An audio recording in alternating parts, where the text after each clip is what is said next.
Hello, hello. What is up, gamers? What is good? We have a new chapter of One Piece. This is chapter 1177, a double double. And we're only going to get two more double double chapters after this 1188 and 1199.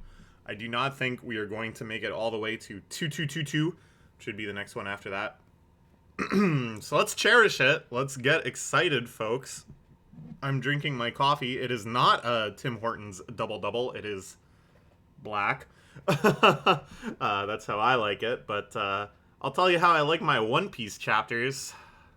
Full of fun. I don't know what I'm talking about. I haven't made one of these in a while. All right. The cover page is very cute. Robin planting flowers in a bed dug up by moles. I like sometimes that the reader request feels a little bit like they want something subversive or with kind of conflict baked into it or something. When you think of moles digging up a flower bed, you think of that being bad, but instead here the moles are helpful and they've dug up the flower bed to help Robin. And I think there's actually quite a few of these. I've been rereading One Piece. I'm actually almost done my reread, which is crazy. I just flew through it. Oh my god, I had such a great time. But I did notice there was quite a few other reader submissions where they clearly wanted something a little bit mean, I guess. And then Oda was like, nah, what if they were all friends? Anyways, very cute one. Let's dive into the chapter. Okay. The giant pirates are squaring off against their demonified counterparts. They managed to undo the demonification of I always screw this up. Bragi and Dory. Colin getting very excited. I forgot that we saw Colin well before Elbaf. I just saw that on the reread. That he was in the bar hanging out with Shanks, just kind of like Luffy way back in the day, asking Shanks to take him along on the pirate crew. This is, I think, a very deliberate parallel, which makes me think that Colin has more significance in this story than I think I first anticipated. Okay. Come back to us, Captain. We've got ample strength and regenerating bodies, enjoying the feeling of liberation unchained by any concepts of evil. Now that's very interesting indeed, to frame it in terms of liberation, that you are liberated by no longer having a sense of what is evil. It's kind of interesting, because of course Luffy is the hallmark, the representation of freedom within this story, and he refers to Gear 5 as how he feels when he is free. So I think this is kind of showing that, even though they're diametrically opposed, there's something very similar in the Domi Reversi and in the Gear 5ification, like some breaking free of the logical constraints of the world. Just feel this power, Captain Dory. Look at how you submit to a new master. So much for the pride of the giant pirates. Empty-headed fools should be ashamed of yourselves. I like that framing too. That even though they claim it's liberation, clearly they are just executing the will of Emu. Okay, meanwhile, Team Chopper by the lift in Sunworld. Keep emphasizing that it's Sunworld, because we don't forget what's upstairs. Tell us what's upstairs. Okay, more demonified giants fighting against Kashi, one of the guards, of course, from Ina's lobby that came back as well. Gets around to get turned into a demon too. He's here giving an emergency blood transfusion to Scopper. God, we've been friends for decades. I can't hurt them.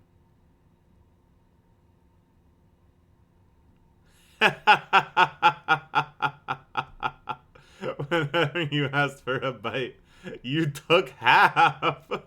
I like this. I like the idea that this will lead to just like an airing of grievances among the giants, that this is like the way that this infighting will be manifest isn't through like tears and bitter sweet feelings of knowing that they have to do this, but it's so painful to attack the face of a friend, blah blah blah blah blah.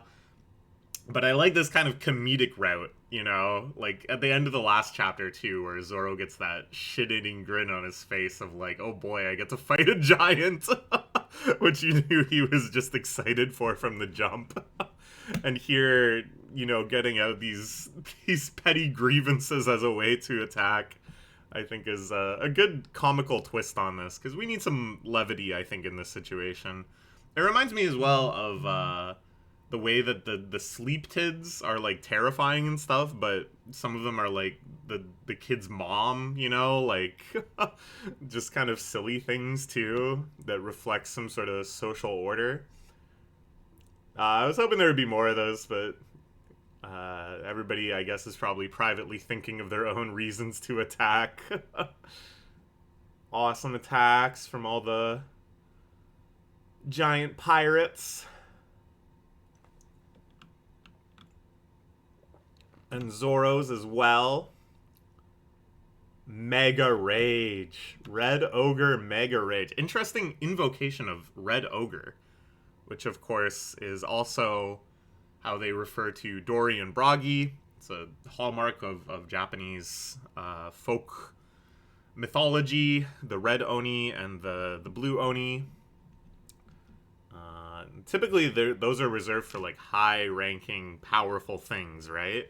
Which is why it was cool that Oda kind of like dropped that naming terminology so early on, but then managed to make those characters remain so exciting, so impressive 1,000 chapters later. Literally 1,000 chapters later. Crazy.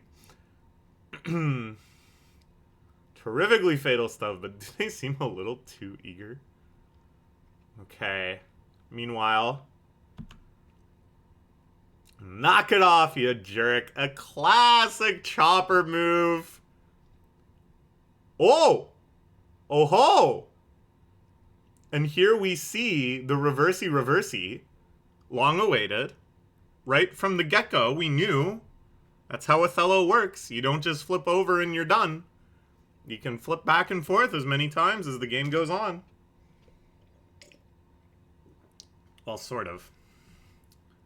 1, 2, 3, flip. 4, 5, flip. 6, 7, flip. 8, 9, flip. You can flip 4 times. And then there's no more. Oh, no. What am I saying? Because then you can do another circle around. You can do another circle around. You can flip a ton of times. I'm sure I could math it out pretty quickly, but I know better than to do math on camera. The easiest way to make yourself look like a nincompoop. Okay. Flips back over. Alright. Meanwhile, Nami rapidly feeding Zeus, the hungry boy Zeus.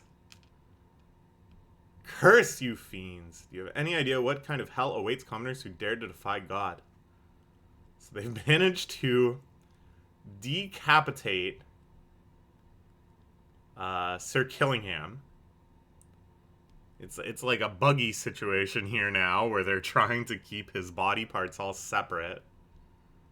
I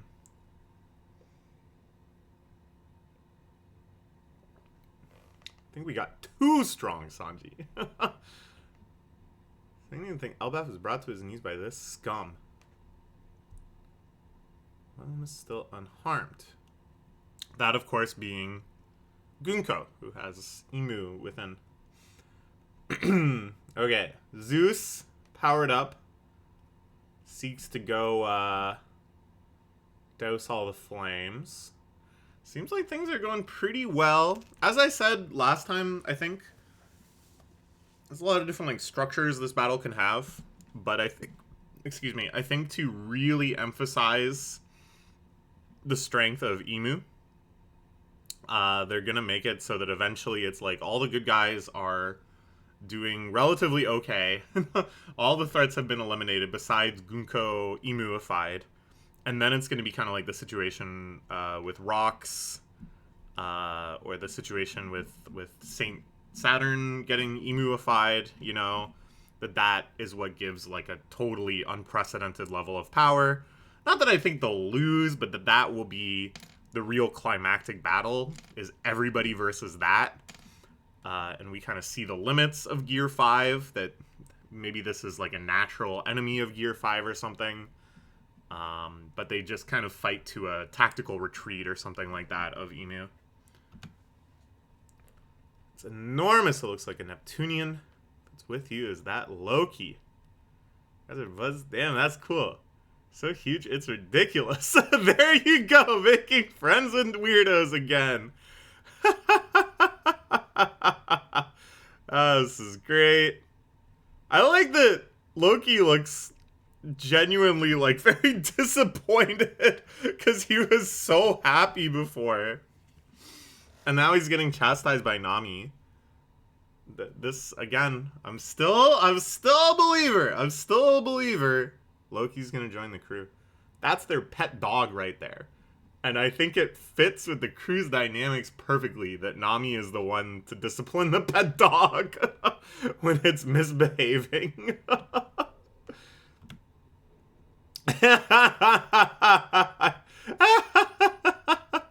I got yelled at because of you, Loki.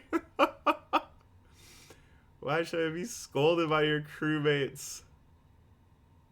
Okay, blasts lightning at him. They're squabbling. I like this.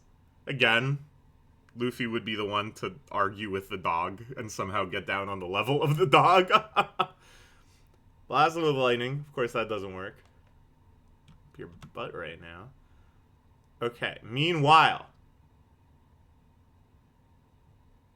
Brook and Usopp squaring off against Gunko. Expect me to run and leave a friend behind? A real warrior doesn't run away. I've been dreaming of this place for years.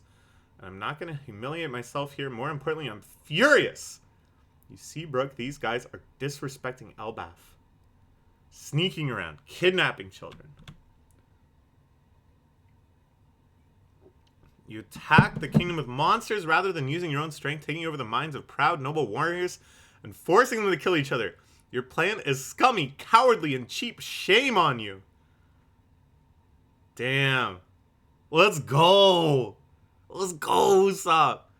I like this. He needed to have some sort of moment here to reflect how special Elbaf is to him.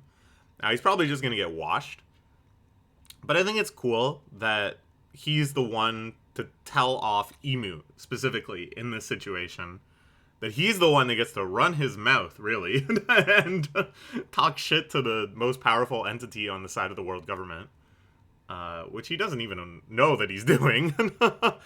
I think this will also be an impetus, of course, to for Gunko to break free of both Emu's hold over her, and then whatever brainwashing abyssal pledge type thing made her forget her memories of when she was just like pure human. Remember Brook, blah, blah, blah, blah, blah. So this could actually be like a very pivotal thing, even if, you know, Usopp's actual attacks and stuff are not gonna cut the mustard here. Elbaf is a nation of warriors that have lived by their swords, their shields, their very lives. If you want to rule over them, have at least have the pride to fight them head on, you coward.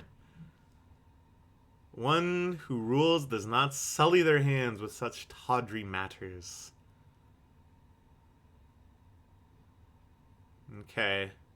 He gets off a big attack. And I think this is key. He actually forced Emu to respond to what he was saying. It's a bigger deal than he realizes. Okay. And here we go.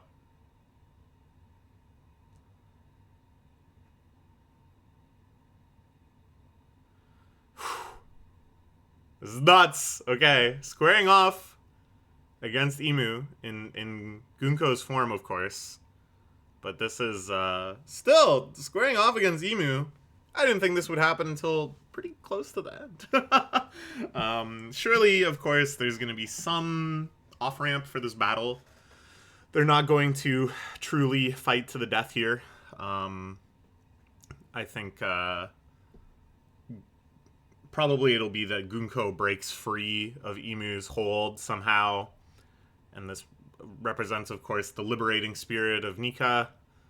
But this is going to be quite the showdown, I think. Great shot here, too. So cinematic, man. With Loki so massive in the background. I love it. I love it.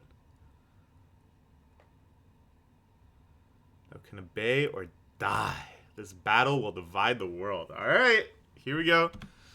We will look forward to the next chapter. I'm still very curious how the hell they flipped back that one demon, right? How he de-Othello'd. I think that's kind of the most interesting thing posed by this chapter, but who knows? I think it might be a moot point right now because the focus is obviously on this battle right here.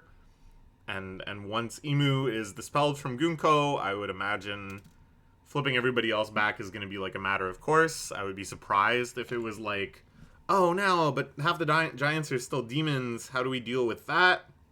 That would feel maybe a little anticlimactic to have the big boss beaten and then have to worry about that. But we'll see. A lot of interesting stuff here. And as far as I know, we're going to be back at it next week. So see you then.